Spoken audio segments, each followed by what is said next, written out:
Le Sénégal sera plongé dans un chaos indescriptible si Macky Sall empêche ma candidature, a déclaré Ousmane Sonko dans un entretien accordé à France 24. Monsieur Sonko estime que lors des événements de juin qui ont causé 16 morts selon le gouvernement et 23 selon Amnesty International, les Sénégalais ne sont pas soulevés contre le troisième mandat, mais contre un opposant persécuté nommé Ousmane Sonko.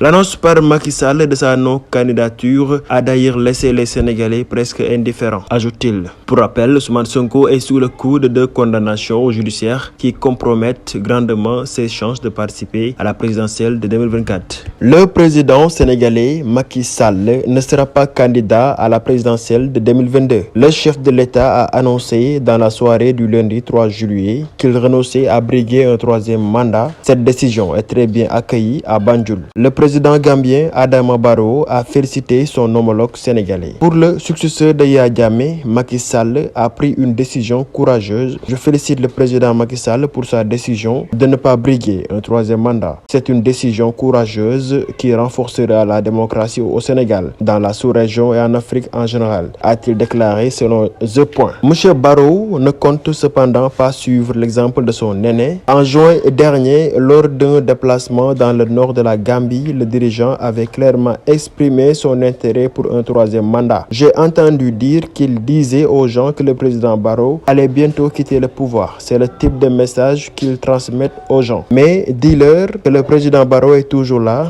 et qu'il ne partira pas de sitôt. Si quelqu'un est prêt, qu'il attende jusqu'en 2026. Ce que je leur ferai en 2026 sera bien pire qu'en 2021, déclarait-il. Notons que Barrow a le droit de briguer un troisième mandat s'il le désire. La constitution gambienne ne limite pas les mandats. Cependant, le président de la commission des affaires politiques du Parlement de la CEDEAO, Melvin Senow Jr., lui conseille de suivre l'exemple de Macky Sall. Toutes les guerres finissent là où elles auraient dû commencer, à la table du dialogue, disait Fabrice Yap Moncheli, analyste politique. Au Sénégal, les tiraillements entre la mouvance présidentielle et l'opposition, surtout celle rangée derrière Ousmane Sonko, ont été fades ces dernières années. Tout le monde craignait le pire, même si certains pensent que rien n'est encore joué. Pape Alé Niang, très critique envers le régime en place comme ceux précédents, semble atténuer la tension. Dans un tweet, le journaliste appelle les acteurs politiques à taire les querelles, pouvoir comme l'opposition. Une sortie qui surprendra certainement certains, puisque le journaliste était très critique envers Macky Sall. Il faut être courageux,